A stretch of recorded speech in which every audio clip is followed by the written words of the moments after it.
Hello and welcome to Math with Mrs. Havrilla. This is Mrs. Havrilla, and today we're working on Unit 4, Lesson 8. In this lesson, we continued to build our fluency in multiplication, and we did that today by using some number puzzles. In those number puzzles, students were given different digits, and then they were trying to find different combinations of equations that they could use to create the greatest product or the least greatest product or the product closest to a specific number. So that's what we're actually going to be doing in 1A and B today. We can see in 1A that it tells us that we have the digits 1, 2, 3, 4, and 5. And we need to make a product whose value is close to 12,000. When we're making it, it has these sort of boxes here. And these boxes are representing where those digits 1 through 5 are going to be going. Now, for the first one, we want a product that's close to 12,000, which means that when I multiply my numbers together, I want something that's going to work by using those 4 digits. I cannot use any other digits but 1, 2, 3, 4, and 5. So what I'm going to do is I'm going to think about my 12, and I'm going to think about numbers that I can multiply together to get to 12. I know that I can get to 12 by doing 1 times 12. I can do 2 times 6. I can do 3 times 4. All of those are going to give me 12. But I also know that I've got 3 digits on the top here and 2 digits on the bottom. So I want to be able to arrange my numbers in a way that's going to make something that works for me. So what I'm going to do is I'm just going to kind of start playing around with it. I know, let's take 3 and 4. 3 times 4 gives me 12. So if I put a 3 in my hundreds place value and a 4 in my tens place value here, well, if I were imagining this was 300 times 400, that would give me exactly 12,000.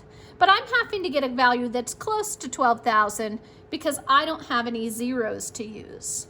So I'm just going to try to put in the lowest possible combination I can here.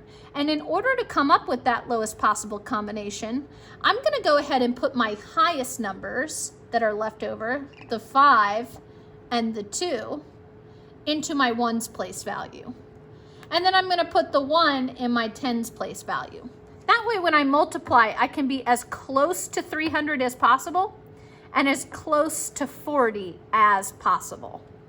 Once I get those filled in, I can go ahead and multiply. When I multiply using standard algorithm, I'm essentially multiplying 315 times 2 and then 315 times 40.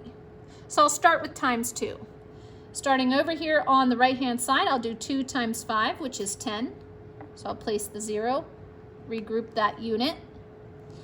2 times 1 is 2, plus that 1 is 3. And then 2 times 3 is going to give me 6. So I end up with 630. Now I'm going to move on to my second partial product. My 4 is in the 10 place value, so I need the first number to go in the 10 place value, which means I have a 0 in my ones place value. I'm going to do 4 times 5, which is 20, so placing a 0 and regrouping that 2. 4 times 1 is 4, plus 2 is 6. And then 4 times 3 is 12. Now that I have my 2 partial products, I can go ahead and add those together.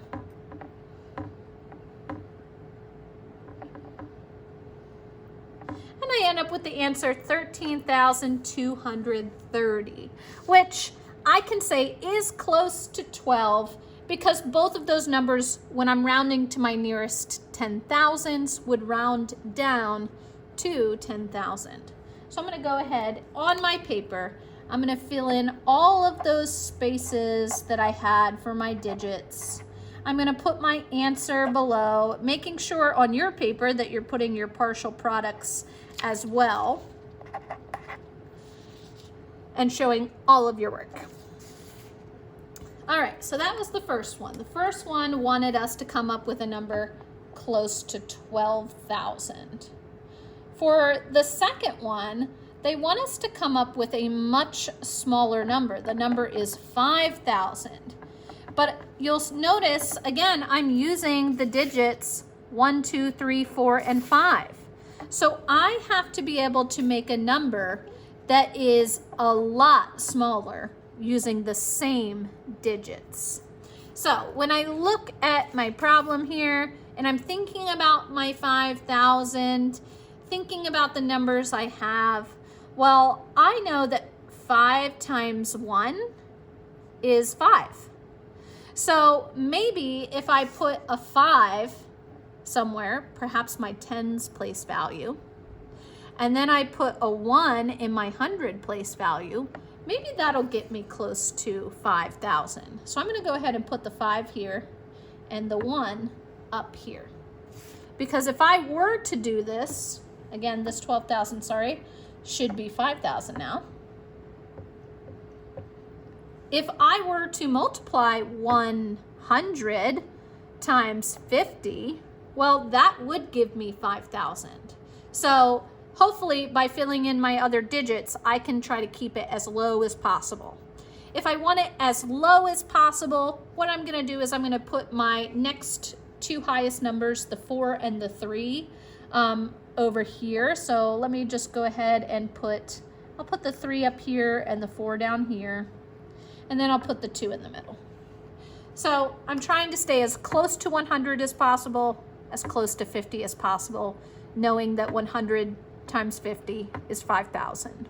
That does mean that this product will be a little bit higher than my 5,000, but it's going to be about as close as I can get it. So let's see. Multiplying 4 times 3 gives me 12. I'll place the 2 and regroup the 1. 4 times 2 is 8, plus 1 is 9. And 4 times 1 is 4. Now I'm in my tens place value, multiplying that 50. So the 5 is in the tens place value. My first answer is going to go here in the tens. That means a 0 goes in my ones place value. And I'll do 5 times 3 for 15, placing the 5 and regrouping the 1. 5 times 2 is 10, plus 1 is 11, placing the 1 and regrouping the 1. And 5 times 1 is 5, plus that 1 is going to be 6. Now I can add together my two numbers, and I'm ending up with 6,642, which again, I knew was going to be higher than 5,000, but it's close enough because they both round to 10,000. So I'll go ahead and fill in my 1, 2, 3, my 5, 4, and then my final answer below. Okay, moving on to the back. On the back, the instructions at the top say to solve and show our thinking in an organized manner. So that just means we're going to be making sure we show all of our work and we're labeling our work as we go, so we know what everything is as we're working.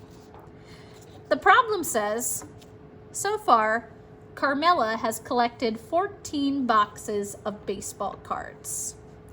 Each box has 315 cards in it. Carmela estimates that she has about 3,000 cards. So she buys 6 albums that hold 500 cards each. We have a lot of information in here. So we know that Carmela has 14 boxes of cards. And we also know that each box has 315 cards. Let's go ahead and read what we're going to do with this information.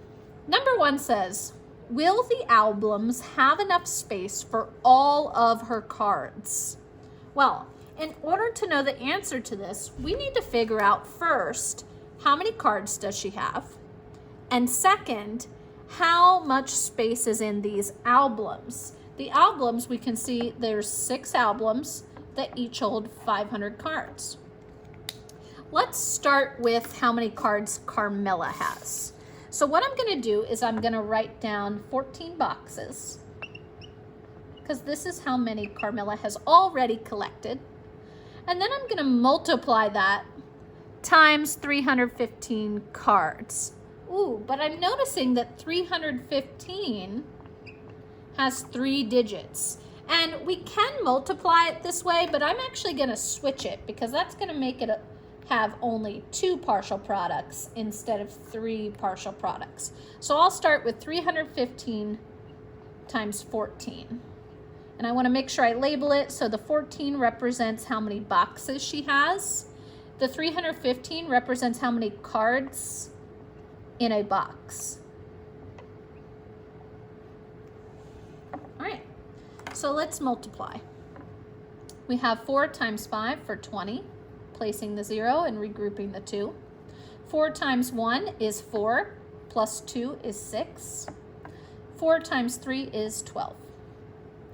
My second partial product, the 1 sits in the tens place value, so my answer has to go in the tens, leaving my ones place value open for my placeholder, this 0 here.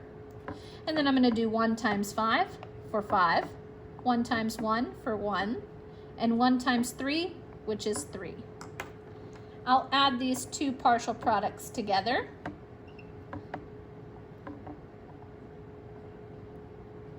And I end up getting 4,410.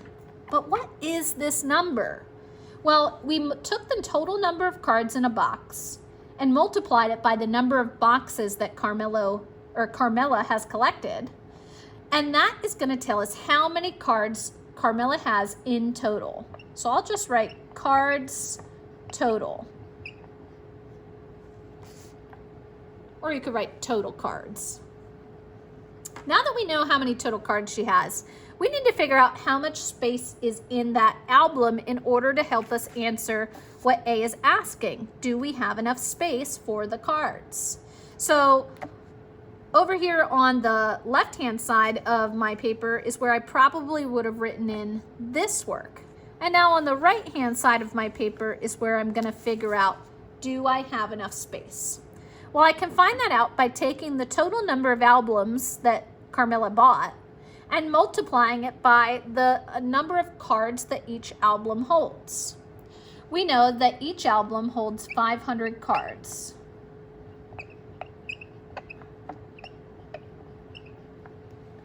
And we know that Carmela bought 6 albums.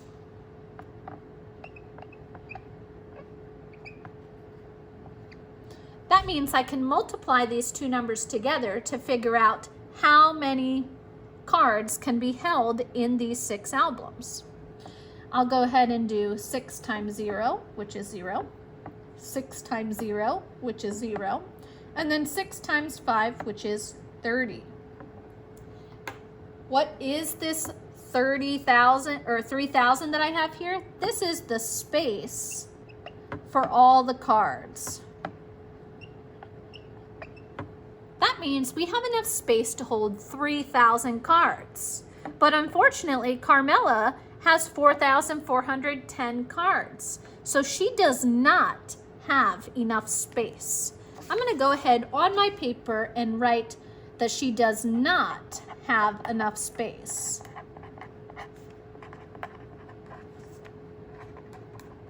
Making sure that I'm showing all of the work on my board here on the paper. All right, let's see what number 2 says. Number 2 says, how many cards does Carmela actually have? Show your thinking. Well, we can go ahead and just take our math that we've already done here, 315 times 14, and we can put it right in this spot because we know that she has 4,410 space, or 10 cards, sorry. 4,410 cards. So this part was already done for us in the first half. In order for us to figure out that she didn't have enough space, we had to figure out how many cards she had already. So, last thing we have is C. How many albums will she need to purchase for all of her baseball cards? Well, she has enough space right now for 3,000 cards, but she has 4,410 cards. So that means that we're still going to need another 1,410 spaces. We know that in one album, there's 500 cards. So let's do a little bit of math here. If we know we have 4,410 cards, we already have space for 3,000 cards. This is those 6 albums.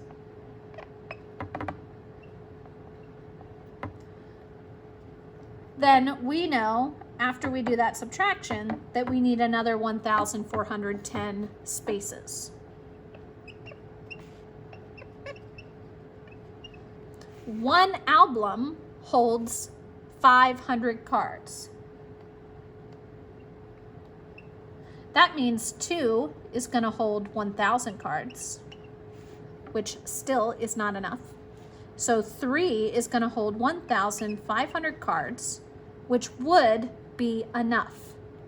So what does that mean? That means she's going to have the 6 albums that she bought, plus another 3 albums in order to fit all of her cards. That is a total of 9 albums needed to hold her cards.